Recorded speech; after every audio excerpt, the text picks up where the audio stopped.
So now what? Now you've started to explore, you're starting to think about AT, you've developed the team, it's coming up with an action plan. What can we do next? So go to the next slide. And this is an AT implementation plan or a guide. We have used this in our own district and have modified it based on the student needs. So if you go ahead and click on it, what we love about it is that it talks about responsible team members. And so it talks about there's different people that can maybe get the devices and help support or load different things on a device, but it also talks about the training, who's a part of that training and making sure that there's a team member that can help support that. We even go into time frames of when to start the training or at home trainings if there's a training that needs to happen for families. But even thinking about tech support, a lot of times people forget that tech support, maybe they're not on the IEP team, but there's still a person that needs to be connected as part of this implementation plan to make sure that that AT or that technology is ready to go for a student. And it could be as simple as, and Laura Plummer can attest this too, but just the ATLC, making sure that you're using the lending library and how to access that and the time frame it might take to get a device ready to go and trial with a student. And thinking ahead of time, okay, we're going to trial this and we want to have something else ready to go so we can continue to move the process along and really help make it most efficient for the student to trial some things. But also being okay that if something's working, keep it working. It doesn't mean you need to keep trialing thousands and thousands of things. If something is working for a student, work with it.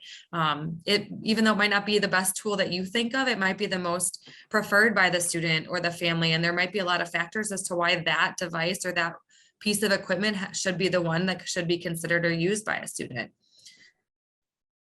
But this is a great tool. Feel free to use it. It also has some monitoring option on the bottom to take data. And then I'm going to read a couple things from the chat because I see some really great things in there. All right, sometimes tech support is the biggest hurdle. Huge hurdle, that one. Yes, working with our techs who think everyone should have the same technology because it's equal for everyone. And we hear that one a lot, and that's a struggle, but the more we can continue to build those relationships across our different departments, the more we're starting to build that up, and especially in our school district. So speaking from our experience, there's certain people we know that we've built those relationships up with, and we just continue to have those conversations, and it's a give and take for sure.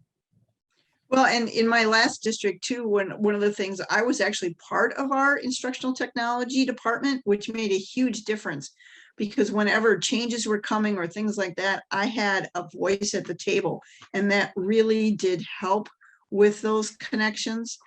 So you might want to think about something like that. And remember, in the beginning, we talked about what is universal design for learning, as well as what is assistive technology. And if you use a slide like that and show that they are on a continuum, whereas UDL is for all, assistive technology has a very specific niche that it's filling, that might also help. Excellent. All right, if we can click to the next slide. All right, so if you click on that summary of AT data collection resources, so when we're talking about the implementation, there's the data collection as that next process, that next step. This is by no means information that has been created by me. I just had summarized a lot of the information that's out there to make it user-friendly for staff in our district, but a lot of it comes from the quiet resources and the AT internet modules. But just thinking about other ways to gather information from students, to gather data from them, and just links to some of those resources we mentioned earlier. But yeah, they're just additional resources that can support you with the conversations. And then there is one question that came up in the chat that I'd like to address at the end. If there are still, or I guess, Kathy, we could answer that now, but it's not quite on topic, but with the new criteria specifically asking about AT assessments when necessary. I'm curious about how school districts are handling assessments and what that looks like, including how to involve the student. Now there's a lot of information to unpack in this question. Wow. I was thinking the same thing. That's a lot. That's a loaded question. That is a loaded question. And since I'm not in the school anymore, I know what we did. Having an assistive technology assessment, you have to answer that question. So if you don't answer that question on IEP, I don't know how you could move forward. So that would start the process of, we need to look at something, and then asking all those questions. How does a student, what is it? What's the barrier? And then what are they needing to produce? And if they can't do those two things, then yes, you would need to look at an assistive tech assessment. Yes, and I would recommend using that set framework. Really, I think sometimes teams get really scared about needing to have some kind of formalized assessment tool out there for assistive technology when it says assessment. And there isn't really just one tool that's going to solve all questions and answer all problems related to technology, right? As we know with any assessment out there. So really, personally in our school district, we use the set framework quite a bit to help guide our conversations and our assessment for students. Along with that, there are some really great tools in WADI. So if you look through WADI, there are some specifics related to like positioning or visual supports. And it kind of gives you some ideas and some tools as well. But I think the STEP framework is really such a great tool, because it can be used you can share those questions and those ideas with the team without having to all get together at one time. Because we know that having IEP meetings, AT meetings, having just conversations with families about schedule changes, bus schedule changes, it's a lot, right, for a team to think about. So be mindful that you can ask some of those questions even through email or chat or phone calls about some of the specifics related to the student and their environment and what tasks that they're currently having the most challenges with. So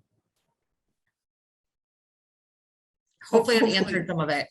Yeah, that's exactly what I was thinking. And it's like, hopefully we got to some of that. Because that really there's a lot to unpack in that question. Yes, and Kelly Fauner just shared, yes, Kelly, the Quiet website, go to the Quiet website in action. You're going to find links to videos, Quiet and 504 planning, and links to the post-secondary program. So the Quiet, again, referring back to just those indicators, are a great tool to help you guide you with the assessment process. And I know not everyone in each district has assistive technology specific people to support the work. But again, that knowledge of that team doesn't always have to mean it has to have a specialist involved to make those decisions and to talk through them. It's really thinking about who's knowledgeable to help support that student. And remember, like in the beginning of our presentation, we said, just ask the questions.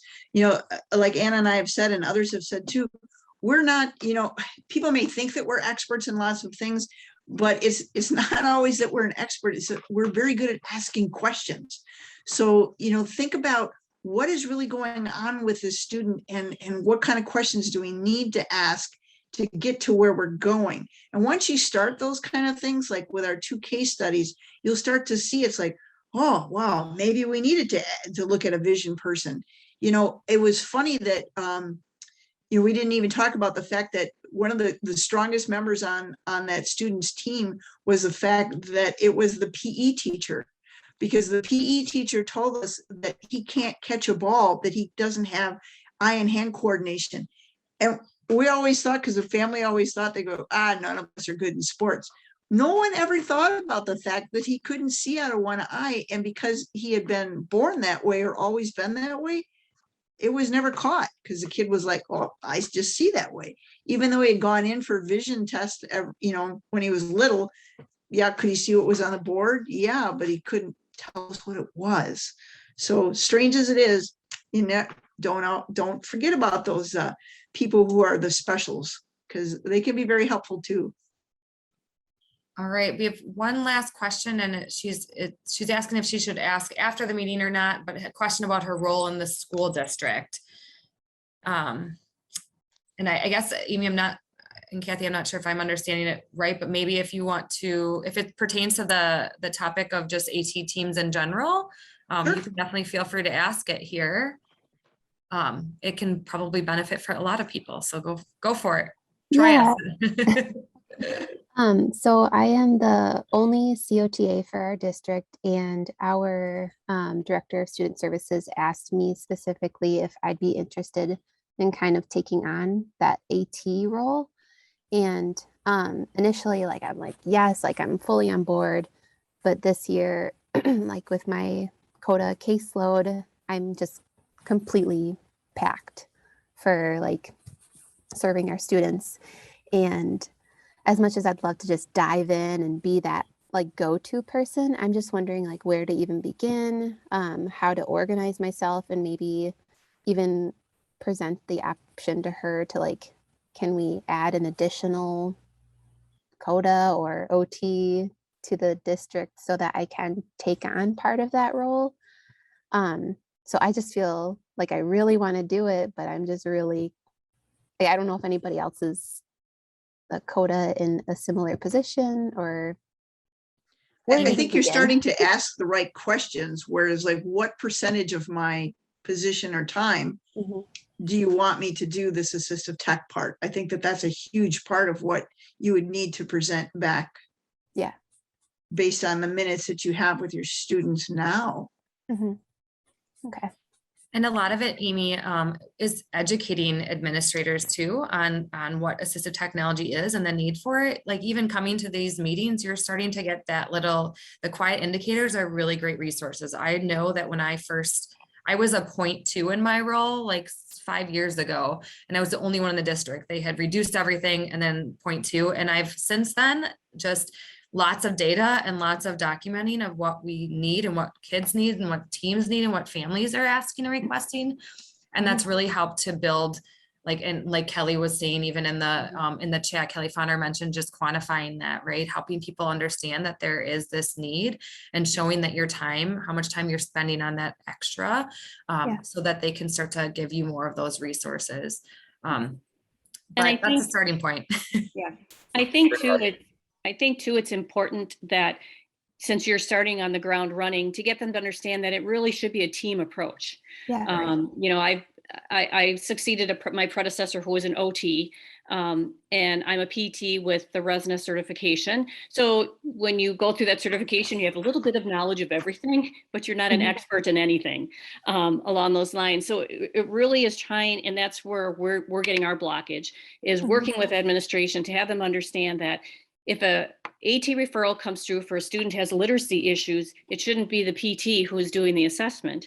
It should be members of that team who have some expertise in literacy and know what to look at along the line. And having them understand that this is a team approach. So we might have to get a sub for the teacher who is part of the AT team so she can do this assessment. And that's where we're getting our pushback along those lines. But understanding that I'm more of an AT facilitator versus an AT coordinator of the team, and knowing in what direction, once we talk about a student, do we need to have OT look at them? Is there a positioning issue where PT would be involved? Kind of what Kathy was talking about. Who do you all need to be on that team? It's not just one person who does it. Yeah, I think that's where I'm coming into like a barriers. Like I need more of me, like, or more additional support from PT, speech. But there's just, I mean, just this year specifically, there's a lot of need, and people aren't as willing to put additional role on their role. So that's where I'm struggling. But then it goes back to exactly what we were just talking about. Like it is that team effort, and you really do need to go back to administration with the data. If you want me to take a look at this student, these are the people I need at the table in order for me to be efficient and effective and do the best job for this student. So by knowing those kind of things, it's not just a person. I ran the program in our district, but and then later on I had a wonderful, awesome partner, but it wasn't, we still needed all the other people at the table. We needed the OTs, the PTs, You know, and sometimes, like I said, you weren't sure who you needed until you got to the table and found out, oh, geez, I need a PE teacher. Mhm. Thank you, guys. Yeah, think I Mike has have the, you know, it's the data, get the data behind it. Dr. Penny Reed always told me when I started my position, because every time someone asks you a question about assistive tech, write yourself a little note about it and start to kind of collect those hours and look to see, like, was it a question about a device? Were you looking at a piece of software and saying, geez, what do I do with this? Or was it a team related question, a curriculum? And then with that data, I could go back to administrative and say, this is what, you know, people are needing. And in order for me to fill this need, I need this amount of time.